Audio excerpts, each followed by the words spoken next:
Olá, meus queridos irmãos, que a graça e a paz de Cristo Jesus seja sobre a sua vida. Nós estamos aqui para darmos sequência aos nossos estudos da Epístola de Paulo aos Romanos. Hoje nós estaremos dando sequência com o capítulo de número 13. Tá? Antes de falarmos do capítulo 13, queremos relembrar que no final capítulo 12, né, que foi na quinta passada, Paulo estava falando que o cristão deve apegar-se àquilo que é bom, afastar-se de todo o mal, não ser alguém orgulhoso e fazer o possível para viver em paz com todas as pessoas, né? Então, Paulo dá um fechamento daquilo que devia ser um comportamento adequado do povo de Deus. Já nesse capítulo 13, Paulo começa a falar da relação do cristão com as autoridades constituídas. E nós vivemos no nosso país uma situação muito típica, né? Se existe uma autoridade, a princípio eu sou contra a autoridade, né? Esse é um pensamento que campeia a mente da nossa população e, por vezes, do cristão do nosso país, né? Então, o que acontece? Pensando nisso, isso não é só da nossa época, mas isso percorre a história da humanidade, que existem autoridades e pessoas que são adversas às autoridades, por motivos justificáveis ou não. A verdade é que isso acontece.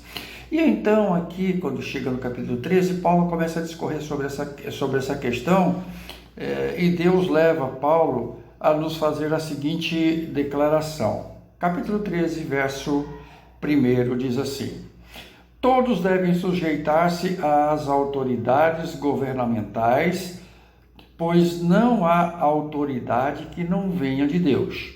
As autoridades que existem foram por ele estabelecidas. Muito bem. O que o apóstolo Paulo nos está dando a orientação é que eu e você, como cristãos, devemos nos sujeitar às autoridades, porque elas estão aí, elas existem, elas estão na posição que estão por permissão de Deus. Deus permitiu, né? Na vontade de Deus, ele permitiu que as autoridades estivessem na posição que estão. E aqui nós vamos falar de autoridade. Por exemplo, na nossa igreja nós temos os nossos bispos. Cada região tem o seu bispo, né? Então a Bíblia nos orienta que nós devemos estar sujeitos ao nosso bispo, né? Depois temos nas igrejas locais, ou antes disso, nós temos o nosso SD, que é alguém que tem autoridade sobre um distrito, né? E a Bíblia fala que nós devemos estar sujeitos a esse nosso SD. Aí, um distrito, existem vários pastores. Em cada igreja local existe um pastor, uma pastora ou um ou mais pastores, uma ou mais pastoras, e nós devemos sermos sujeitos a estes pastores, a essas pastores. E dentro da igreja local existem líderes de departamento, líderes de sociedades, líderes das diversas atividades que existem dentro da igreja. E nós que estamos na posição de liderados, diz o texto que nós devemos estar sujeitos a essas autoridades. Nem sempre nós entendemos o porquê de determinada autoridade tomar determinada decisão, né? Mas a Bíblia não fala, olha, quando for conveniente, você seja sujeito, quando não seja sujeito. Não, a Bíblia fala, seja sujeito às autoridades. Isso sem falar que nós temos, né, não apenas nós somos cristãos e temos um governo da igreja, mas como sociedade, pertencentes a uma sociedade em geral, nós também estamos sujeitos às autoridades não eclesiásticas, que são o presidente, governadores, deputados federais, deputados estaduais, prefeitos, vereadores. Então, essas autoridades todas, a palavra de Deus fala que nós também devemos ser sujeitos a essas autoridades, né? Você vai falar assim, pastor, ser sujeito até às autoridades eclesiásticas, às vezes eu não entendo muito, mas aí ainda vai. Mas ser sujeito às autoridades civis, né, que nós temos aí no nosso país, é impossível. Eu concordo com você que é difícil, né? Mas a Bíblia não me dá uma opção. A Bíblia diz que eu tenho que ser sujeito a estas autoridades, né? Se nós não entendemos, se nós não concordamos com determinada autoridade, a saída não é nos rebelarmos, a saída não é fazer motim, a saída não é querer derrubar aquele líder e promover a impopularidade daquele líder. A saída é conversar com aquele que instituiu a autoridade, aquele que permitiu a autoridade existir, aquela autoridade existir. Ou seja, nós como igreja temos uma grande responsabilidade de orarmos pela nossa liderança, pelo nosso país, seja ela na questão civil ou eclesiástica. Nós temos o dever de orar, colocar a situação diante de Deus, porque Deus tem a resposta certa para cada uma das nossas situações vivenciais, né? Então, a Bíblia não me dá opção, né? A autoridade sendo boa se sujeita, a autoridade sendo ruim se rebela. Não, a Bíblia fala para que eu me sujeite a todas. Confesso a você que para mim também é difícil, mas eu não vejo com muita alegria o que tem acontecido no nosso país, né? Mas eu tenho que orar por ele, né? Porque Deus é o único que pode dar realmente jeito no nosso país, é o único que pode realmente consertar a história desacertada que a nossa nação sempre caminhou. Então, entendamos isso.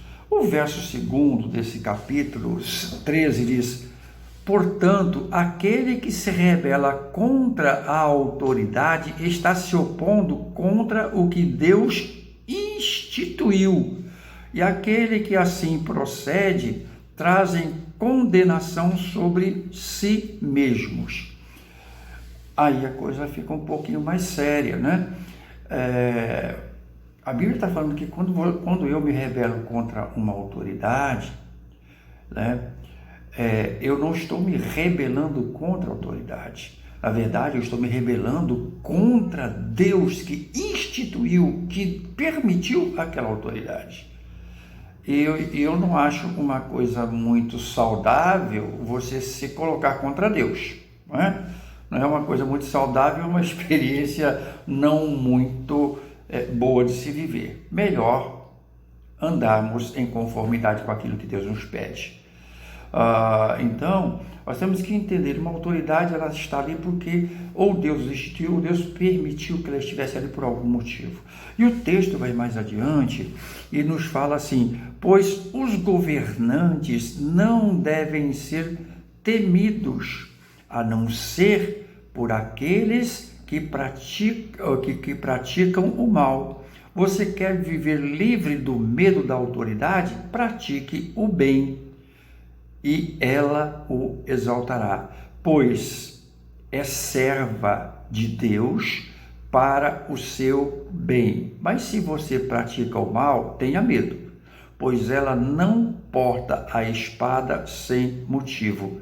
É serva de Deus, agente da justiça para punir quem pratica o mal.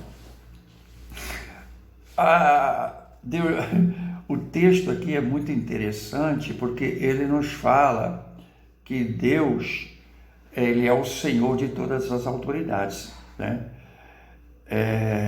Nós não entendemos por que determinadas situações acontecem, nós não entendemos por que determinada autoridade está na posição de autoridade, mas a grande questão é que Deus fala que nós devemos obedecer a autoridades, nos sujeitarmos a ela, né?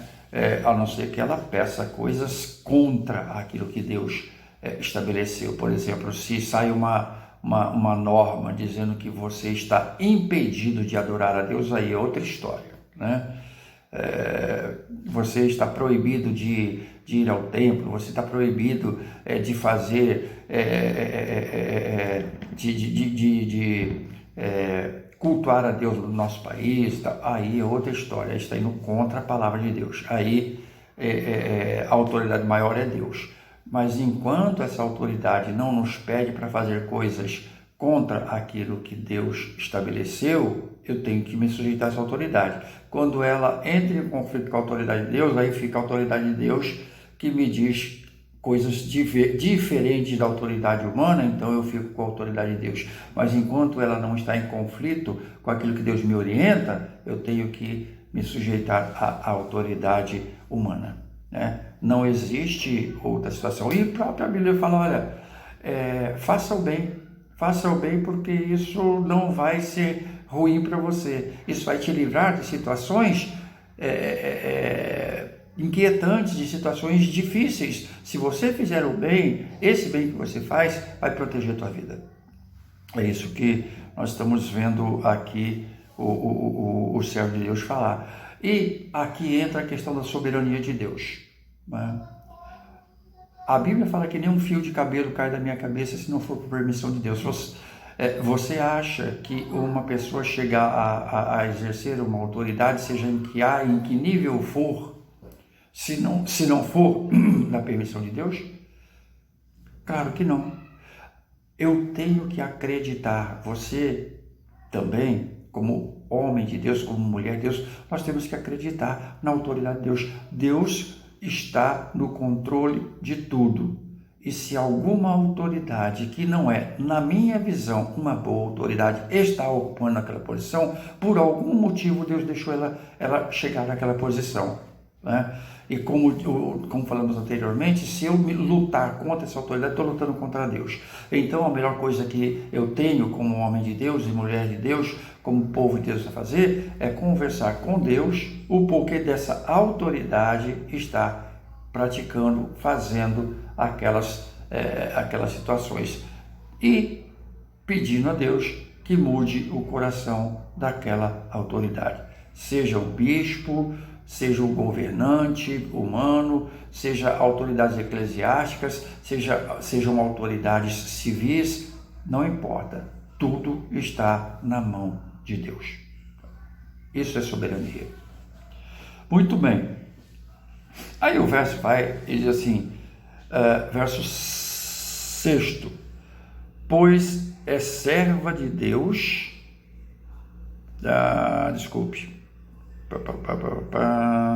vamos um pouco mais, por isso também que vocês pagam imposto,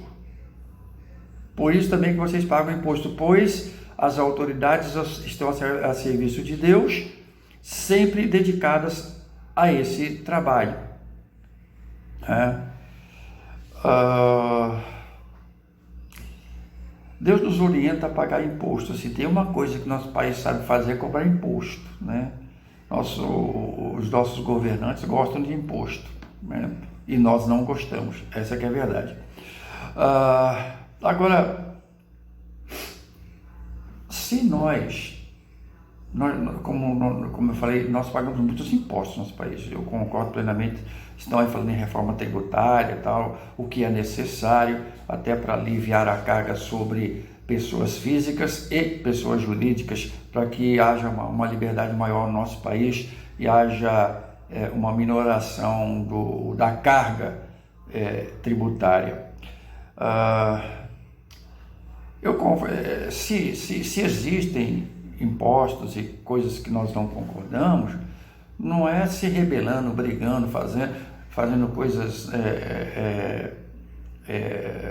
motins, que nós vamos resolver essa questão. É usar os meios legais. Por exemplo,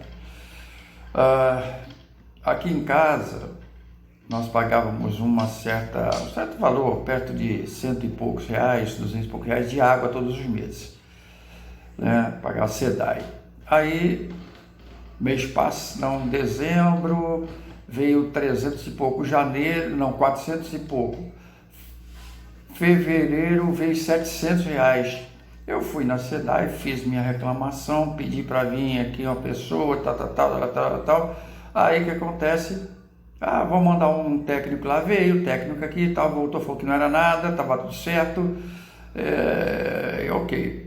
Aí esse mês de janeiro, de março, né, que estamos entrando, já veio a conta do mês para R$1.700 de água. Eu falei, isso é absurdo, voltei lá e tal, e estou usando os meios legais para resolver essa questão. Dá trabalho? Dá trabalho. Mas é melhor você andar dentro da legalidade do que você pegar, como muitas pessoas, já que está fazendo assim, o que eu vou fazer? Eu vou fazer um gato, vou fazer isso, vou fazer aquilo, vou tirar, eles estão roubando de mim, então eu vou dar um jeito, Não é assim. Vamos usar o meio legal, porque Deus é quem coloca e tira a autoridade. O erro de alguém não justifica o meu erro.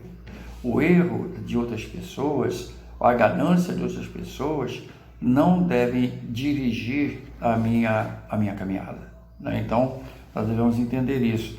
Então, no verso de número 7, diz assim: deem a cada um o que é devido, se imposto, imposto, se tributo, tributo, se temor, temor, se honra, honra. Então, o que a Bíblia aqui está nos orientando é que nós devemos dar a cada um aquilo que é devido.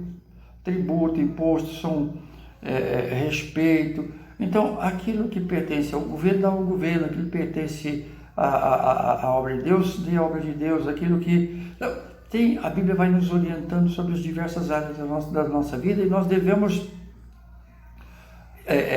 pôr em prática aquilo que somos orientados a fazer.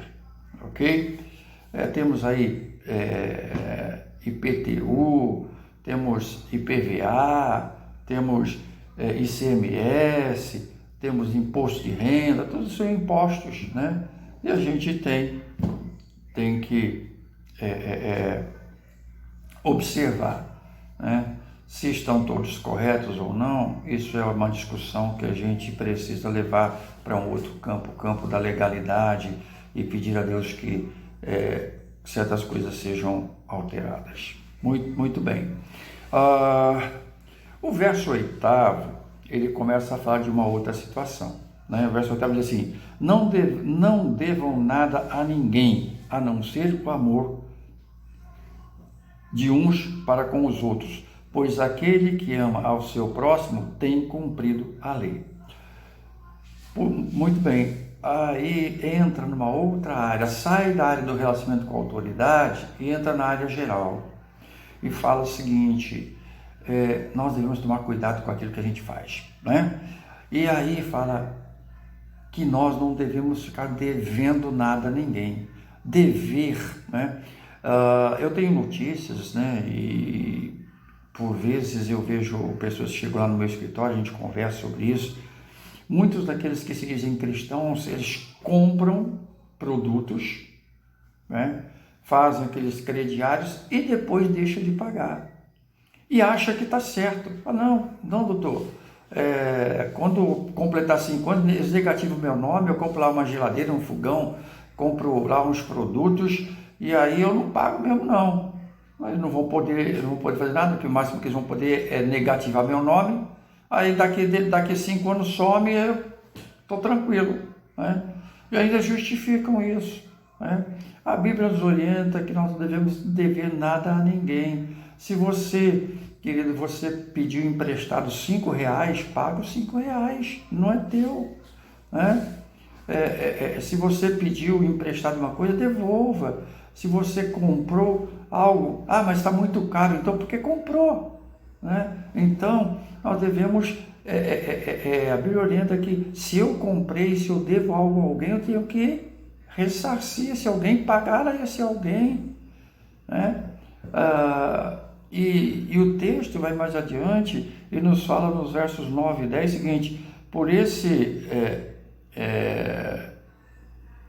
estes mandamentos, não adulterarás, não matarás, não furtarás, não cobiçarás, e qualquer outro mandamento, todos se resumem no mesmo preceito: ame o seu próximo como a si mesmo.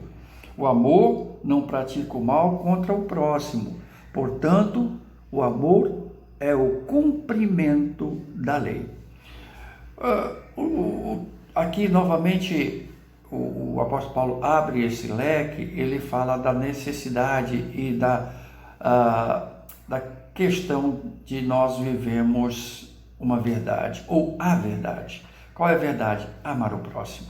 Quando eu amo o próximo, como ele diz aqui, eu não adultero. Se eu amo minha esposa, eu não adultero, né? Se eu amo o meu próximo, eu não vou matar o meu próximo, né? Não vou matar o meu próximo, seja lá fisicamente ou na minha própria mente, eu não vou matar, né? Eu não vou tirar dele, vou furtar dele coisas que é dele, né? Eu não vou ficar cobiçando as coisas dele, os filhos dele, a esposa dele, o marido, e assim vai, né? Todos os mandamentos, aqui o apóstolo Paulo fala assim, se resume numa coisa: amar o próximo. Se eu amo o meu próximo, eu não pratico nada contra ele, né?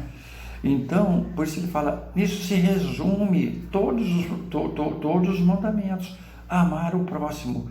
Então eu tenho que desejar ao meu próximo aquilo que eu desejo para mim. Eu não desejo que eu perca o emprego. Eu desejo melhorar no meu emprego. Eu não desejo que eu não consiga me formar na minha faculdade, né? Pelo contrário, eu quero me formar, então eu tenho que desejar que o meu próximo também se forme numa boa faculdade, né?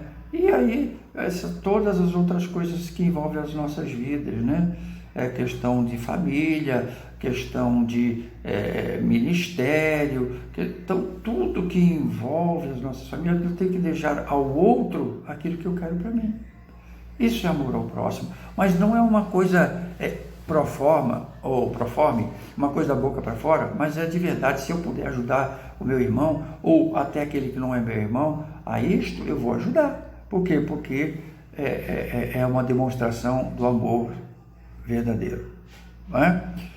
Os versos 11 e 12 dizem assim: façam isso compreendendo o tempo em que vivemos. Chegou a hora de vocês despertarem do sono, porque agora a nossa salvação está mais próxima do que quando cremos. A noite está quase acabando, o dia logo vem. Portanto, deixem de lado as obras das trevas e revistamo-nos das armaduras da luz, né?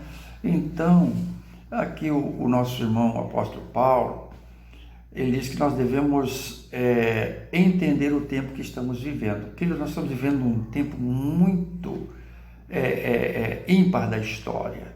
Nós estamos vivendo o tempo do fim.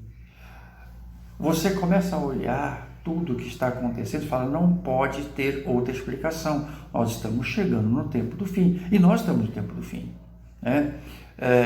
Tudo indica que em breve Jesus vai voltar. né? Tudo indica isso. Então eu tenho que fazer o possível, o impossível, para me manter firme na minha fé e mais, ajudar pessoas a encontrarem o sentido da vida, porque muitas pessoas estão completamente alienadas, completamente desorientadas, desesperadas, e eu e você que entendemos o amor de Deus e a segurança que há no Senhor, então nós precisamos repartir com essas pessoas para que elas possam encontrar o sentido da vida, né? Encontrar a razão da sua própria existência, entendeu?